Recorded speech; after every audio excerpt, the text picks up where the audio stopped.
I am the Tofu Golem. Please enjoy the video. You start by ensuring stable 5V power. A dying battery during flash can brick the VTX.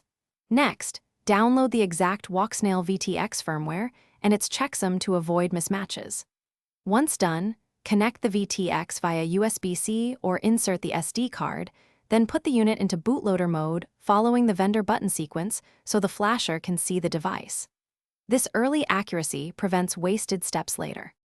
You now open the official flasher tool and select the firmware file you downloaded, making sure the checksum matches to avoid corrupted installs. Once selected, start the flash and watch the progress bar. LEDs often indicate transfer activity.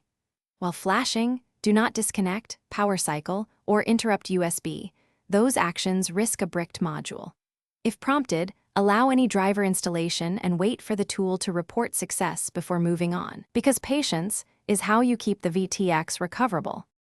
You finish by rebooting the VTX and confirming the new firmware version through the OSD or companion app, then restore your saved settings so channels and power levels match previous behavior.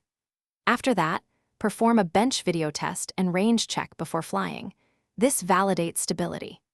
If something goes wrong, force the unit back into bootloader and use the recovery utility with a stable 5V supply and correct firmware. That single troubleshooting step usually unbricks units when flashing issues occur. Thanks for watching. Consider subscribing if we helped you today.